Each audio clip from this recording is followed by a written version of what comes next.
সন্তানরা তোমরা তোমাদের মায়ের সাথে বাবার সাথে সুন্দর ব্যবহার করবা, এটি হলো তোমাদের কাছে মা বাবার পাওনা। সুবহানাল্লাহ জুড়ে ঘর। আজকে এমন যুবক আছে বিবাহ করছে, এখন মা বাবাকে সম্মান দেয় না, মাকে সম্মান দেয় না, স্ত্রীর কথা উঠা বসা করে। এইরকম হয়তো আপনাদের এলাকায় নাই। এক আল্লাহ মনে করে ওয়াবুদুল্লাহ আর ওয়াহিদুল্লাহ, এক আল্লাহ মনে করে গোলামি করো। এক আল্লাহ মনে করে গোলামি করতে হবে, এই কথা কেন বললেন?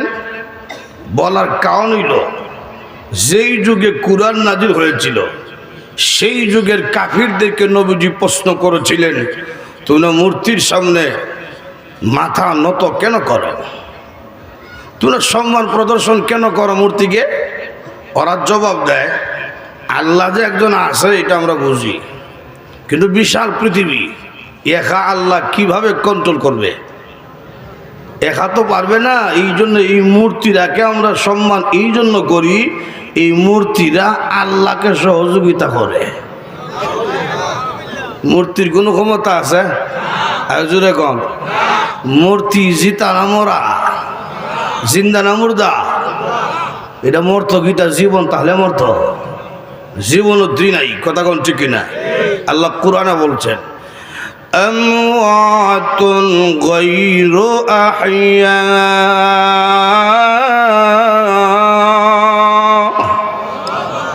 মূর্তির কোনো জীবন নাই, অনর্থক একটা জিনিস কখনো জিন্দা মানুষের মাবুদ হতে পারে? এক একটা মূর্তির নাম এক একটা। একটা মূর্তির নাম হইল লক্ষ্মী দেবী, এটা আপনার অলক্ষ্মীর থেকে বাঁচাইব। এক কাফের লক্ষ্মী দেবী খোদা লইয়া কই যাইতেছে, তো সামনে গেছে, তার পেশাবে ধরছে, তো খোদাকে খুলে রাখা বন্দা পেশাব কেমনে করতো? ওগো নবী আপনি বলুন, দুনিয়ার রাজত্ব, এমপিত্ব, মন্ত্রিত্ব, আরাম আয়েস যা আছে সব হইল কালিল, সামান্য। কি পরিমাণ সামান্য? সকালে বেটা মন্ত্রী ছিল, বিকালে দেখা যায় বুরকা হইয়া বাগতাছে। কথা ঠিক না? এটাই সামান্য। আপনারা মনে করতে পারেন হুজুর দুনিয়া কিচ্ছু না, মানে এই যে বউ বাচ্চা যা দেখতেছেন, বাড়ি গাড়ি সব হইল দুঃখা। হযরত আলী রাদিয়াল্লাহু আনহু বলেন, দুনিয়াবাসী ঘুমাইয়া আছে, কবরে গেলে জাগ্রত হবে। সুবহানাল্লাহ জুড়ে বল। এটা এমনি বুঝবেন না, তানবী রহমতুল্লাহ আলাইহি দৃষ্টান্ত দিয়া বুঝাইছে যে এক ব্যক্তি ভাঙ্গা কাঠের মধ্যে ঘুমাইছে, ভাঙ্গা কাঠের মধ্যে ঘুমাইয়া স্বপ্নে দেখতেছে এই ঘুরা গাজীপুরের মধ্যে সবচেয়ে সুন্দর যে মাইয়া মহিলাটা, এটারে বিয়া করছে। স্বপ্নে দেখতেছে সুন্দর একটা 3 তলা বাড়ি বানাইছে। বিয়ার বছর 1.5 বছর পরই একটা ছেলে সুন্দর জন্মগ্রহণ করছে।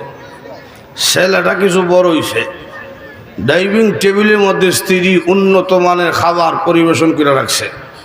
স্ত্রী তার সন্তানকেও বলতেছে, তোর আব্বুকে গিয়ে বল আমরা একসাথে খাবার খাবো। তো ছেলেটাকে বলতেছে, আব্বু আম্মু বলছেন আপনি আসেন, একসাথে বসে খাবার খাবে। তো সে অভিমান করে বলতেছে, না আমি খাবো না। তুই কেন আসলে? তোর মা আসবে, তুই আসলে কেন? এই জন্য অভিমান করে বলতেছে, না আমি খাবো না, না আমি খাবো না। জি মাত্র বলছে, বাঙ্গা খাটের মধ্যে যে ঘুমে আসছিল লারা যা উঠছে। ঘুম থেকে জাগ্রত তুইটা কয়, আমার উন্নত মানের আলম গেল কই? কাঠ 3 তলা বাড়ি কই? এত সুন্দর ওয়াইফ আসিল গেল কই? আমার ছেলেটা কই? ঠিক তেমনি ভাবে হযরত আলী রাদিয়াল্লাহু আনহু বলেন, কবরে যখন একটা মানুষকে দাফন করা হবে, জিন্দা হইয়া দেখবে উন্নত খাট নাই, স্ত্রী নাই, বাচ্চা নাই, দুনিয়ার ধনসম্পদ কিছু নাই, আমি মাটির বিছানার মধ্যে শুয়ে আছি। কথা কোন ঠিক না? দুনিয়া হলো ক্ষণস্থায়ী। যদি পরকালে স্থায়ী জীবনের শান্তি এবং জাহান্নাম থেকে মুক্তির জীবন পেতে চাও, 1 নম্বর হইল আল্লাহর পাওনা আদায় করতে হবে। কথা কোন ঠিক না? কার পাওনা? আরো জোরে কোন কার পাওনা? আল্লাহর পাওনাটা কি? আল্লাহ পাক প্রথম অংশে বলছেন ওয়া'বুদুল্লাহা ওয়া লা তুশরিকু বিহি শাইআ।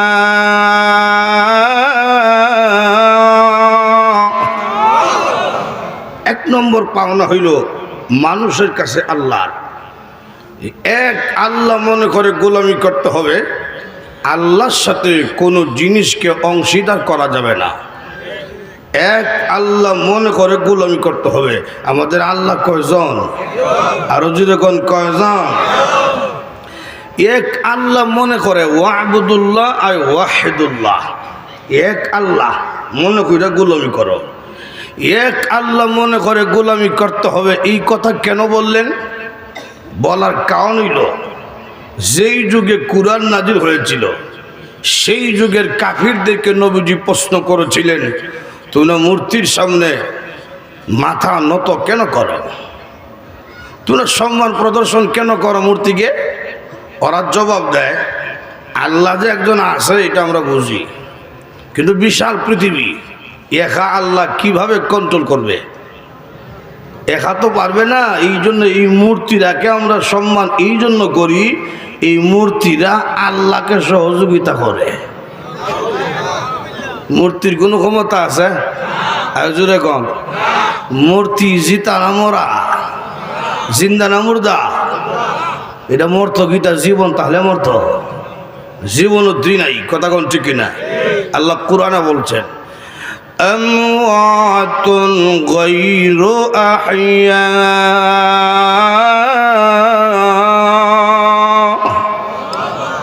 মূর্তির কোনো জীবন নাই, অনর্থক একটা জিনিস। কখনো জিন্দা মানুষের মাবুদ হতে পারে? এক একটা মূর্তির নাম এক একটা।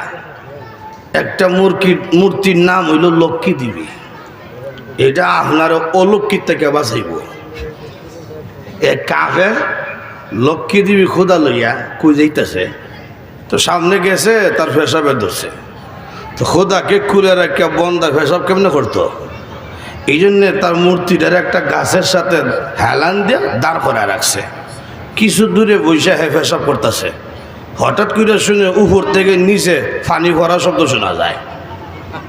পিছনে তাকিয়া দেখে একটা কুকুর মূর্তির নাক বরাবর পেশাব করতেছে। এমনি করলে, ও খোদা, তোমাকে আনছি, আমার উপরে কোনো গজব আইলে আমারে বাঁচাইবা, এখন দেখি তোমার উপরে গজব আয় পড়ছে। কুকুরকে তাড়াও। কুকুরকে তাড়াইবার মতন শক্তি কি মূর্তির আছে? আরো যখন আছে, তখন রাগ উঠছে, একটা আছাড় দিয়ে হাত পা ভেঙে ফেলাইছে। মূর্তির কোনো ক্ষমতা? মূর্তিকে আল্লাহর সাথে অংশীদার কইরো না। বৃক্ষকে আল্লাহর সাথে অংশীদার কইরো না। চন্দ্র সূর্যকে আল্লাহর সাথে অংশীদার কইরো না। আগুনকে আল্লাহর সাথে অংশীদার কইরো না। পৃথিবীর কোন শক্তিকে আল্লাহর সাথে অংশীদার করা যাবে না। আমাদের আল্লাহ হইল একজন। কথা কোন ঠিক না? এক আল্লাহ মনে করে গোলামি করতে হবে। এখন প্রশ্ন হইল, আমি কেন গোলামি করব? কেন আল্লাহ বলছেন গোলামি করো? বলার কারণ হইল, আমার মাথা থেকে পা পর্যন্ত যা আছে এগুলা কিচ্ছু আমার না, এগুলা দিছেন কে? আরো যদি কর, কোন সন্দেহ আছে? অস্বীকার করার মতো ক্ষমতা আছে? আল্লাহ কোরআনে বারবার প্রশ্ন করছেন, فَبِأَيِّ آلَاءِ رَبِّكُمَا تُكَذِّبَانِ।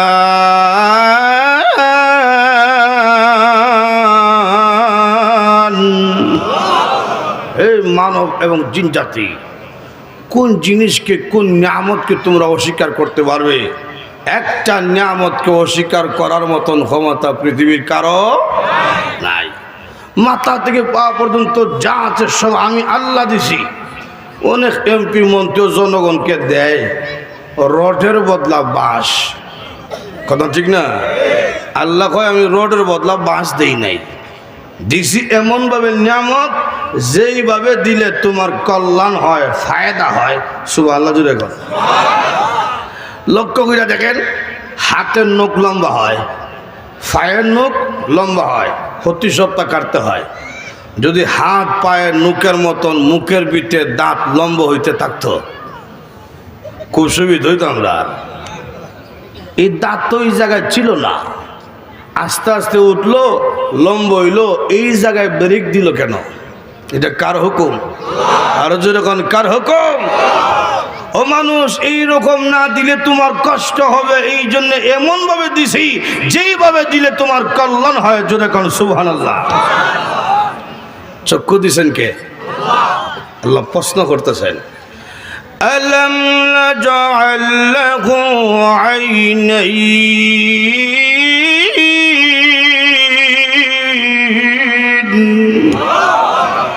এই আমি কি তোমাদের দুইটা চক্ষু দেই নাই? দিছেন এমন ভাবে, দুইটা চৌকের হেফাজতের ব্যবস্থা আল্লাহ করছেন। দেখেন লক্ষ্য কইরা, চৌকের উপরে চামড়ার দরজা লাগাই দিছে, বন্ধ করা যায়, খোলা যায়। সুবহানাল্লাহ জোরে বলুন। এই চামড়ার দরজা দিলেন কেন? এটা তো না দিলে ভালো ছিল, দেখতে দেখা যায় চোখটা বড় থাকতো, উপর নিচ যা আছে সব একসাথে দেখতে পারতাম। এটা দিলেন কেন? এটা দেওয়ার কারণ হলো, ও দুনিয়াবাসী, তুমি যখন রাস্তায় বেরোইবে, গাজীপুরের চৌরাস্তা ধুলাবালুর অভাব নাই। কথা কোন ঠিক কিনা? রাস্তায় যখন বের হবে, ধুলাবালু তোমার চোখের মধ্যে পড়বে, তখন তোমার কষ্ট হবে, যন্ত্রণা হবে। এই জন্য এমনভাবে দরজা লাগিয়ে দিলাম, ধুলাবালু দেখতে দেরি, দরজা অটোমেটিক বন্ধ হতে দেরি হয় না। আমি ঠান্ডা বন্ধ করতে হয় না, অটোমেটিক হয়। এটা কে দিছেন? এই জন্য আমার আল্লাহ রাব্বুল আলামিন বলেন, মাথা থেকে পা পর্যন্ত যা আছে সব কিছু নিয়ামত আমি দিয়েছি। আকাশকে ছাদ বানিয়ে দিলাম, জমিনকে বিছানা বানিয়ে দিলাম। আরে দুনিয়ার মানুষ, তোমার যা লাগে সব আমি দিয়েছি, সুতরাং গোলামি করতে হবে আমার। জোরে কোন কার? আরো জোরে কার? আমি আল্লাহর গোলামি করো, আমার সাথে কোনো জিনিসকে অংশীদার করা যাবে না, শিরক করা যাবে না, ঈমান মজবুত থাকতে হবে। যদি শিরক না করো, আমাদের কি লাভ, কি ফায়দা? আল্লাহর নবী রাহমাতুল লিল আলামিন একদিন সাহাবায়ে কেরামকে নিয়ে কোথাও যাইতেছেন। সামনে যাওয়ার পরে নবীজি লক্ষ্য করে দেখলেন, একজন মহিলা তার দুধের বাচ্চাকে কোলে নিয়ে আগুনের চুলার মধ্যে কি যেন রান্না করে। চুলার আগুন দাও দাও করে যখন উপরে ওঠে, সন্তানকে মা পিছনে নিয়ে যায়, আবার যখন আগুন নিচে যায়, সন্তানকে আবার সামনে আনে। এই দৃশ্য দেখে নবীজি ডাকদা বললেন, সাহাবীরা রে, তাকিয়া দেখো, একটা মা তার সন্তানের প্রতি কি পরিমাণ দরদ, কি পরিমাণ ভালোবাসা, আদর, স্নেহ, মমতা। সাধারণ দুনিয়ার গরম সন্তানের শরীরের মধ্যে লেগে যাবে, এই জন্য আগুন উপরে উঠলে মা সন্তানকে পিছনে নিয়ে যায়। ও আমার সাহাবীরা, একটা মা তার সন্তানকে যে পরিমাণ ভালোবাসে, আল্লাহ রাব্বুল আলামিন তার বান্দা বান্দিকে মার চাইতে আরো কোটি কোটি গুণ বেশি ভালোবাসে। মহিলা কথাটা শুনেছি, মহিলা নবীজি দরবারে গেল, গিয়া আল্লাহর নবী রাহমাতুল লিল আলামিনকে প্রশ্ন করলো, আল্লাহর নবী গো, আপনারা যে বললেন মার চাইতে আল্লাহর দয়া মায়া কোটি কোটি গুণ বেশি, আমি জানতে চাই দুনিয়ার জমিনে এমন কোন মা কি আছে গো, যে মা হইয়া তার সন্তানকে আগুনের চুলার মধ্যে জ্বালাতে পারে? নবীজি বললেন, না গো, মা কোনোদিন পারে না গো তার সন্তানকে নিজের হাতে আগুনের চুলায় জ্বালাইতে। ও নবী, মা যদি পারে না তার সন্তানকে আগুনে জ্বালাইতে, আল্লাহ রাব্বুল আলামিন এত দয়ালু হইয়া রহমানুর রহিম হইয়া তার বান্দা বান্দিকে জাহান্নামের চুলায় কেমনে জ্বালাবে এই প্রশ্নের জবাব আপনি দিন। নবীজি আকাশের দিকে তাকাইয়া চোখের পানি ছেড়ে ছেড়ে কান্দেন, ও খোদা এর জবাব তো আমার কাছে নাই, এই জবাব তুমি দিতে হয়। মা পারে না সন্তানকে আগুনে জ্বালাইতে, যেহেতু সন্তানের প্রতি মার দয়া মায়া বেশি। তুমি যদি মার চাইতে কোটি কোটি গুণ বেশি দয়ালু হও, তুমি কেমনে জ্বালাইবে তোমার বান্দা বান্দে কেমনে জ্বালাইবা এই জবাব তুমি দাও। এমনি আল্লাহ বলেন, জিবরাইল এই আমার নবীর কাছে তুমি দৌড় দিয়ে যাও, গিয়ে বলো প্রশ্ন যত কঠিন উত্তর এত কঠিন নয়। আমার নবীর কাছে গিয়ে বলো মহিলা যে প্রশ্ন করেছে জবাবটা দিয়ে দাও। ও জিবরাইল আমার নবীকে বলো, জি বান্দা বান্দি আমি আল্লাহর পাওনা আদায় করবে, শিরিক করবে না এমন গোলাম বান্দা বান্দিরে আমি আল্লাহ কোনো দিন জাহান্নামের চুলায় দিতাম না। যারা বলবে লা ইলাহা ইল্লাল্লাহ মুহাম্মাদুর রাসূলুল্লাহ জাহান্নামে দিতাম না, সুবহানাল্লাহ জুড়ে বল। যারা ঈমান আনবো তারা তো আমার বান্দা, আমার বান্দারে কোন জাহান্নামে দিব। শিরিক করা যাবে না। আমরা সমাজে কিছু আছে দুর্বল ঈমানদার আছে না, এ কিন্তু ঈমানদার লা ইলাহা ইল্লাল্লাহ মুহাম্মাদুর রাসূলুল্লাহ কালেমা পড়ছে কিন্তু নামাজ নাই, আসেনি এরকম। সারা সপ্তাহ মসজিদে ঢুকে না, খালি জুম্মা, এরকম নাই। এক ইমাম সাহেব বিপদ পড়ছিল বেনমাজি ওয়াজ কইরা, এলাকায় ওয়াজ হইতেছে তো বেড়া পাইছে মাইকল লাগাল দিছে, মাথা গরম বয়ান। এই বেনমাজিরা উন্নত মসজিদ বানিয়ে কি হবে, নামাজের সময় নামাজে না আসো, সব বেনমাজিরা জাহান্নামে। যখন সব টিরে দরায় দিছে জাহান্নামের টিকিট, একটা দাঁড়াইছে, দাঁড়ায় ইমাম সাহেব আপনি আপনার গ্রামে 10 বছর দুইটা ভাত খাইতেছেন, আপনার মহল্লার আমাদের মহল্লার ভাত খাইয়া আপনি আমাদেরকে জাহান্নামে দেবেন।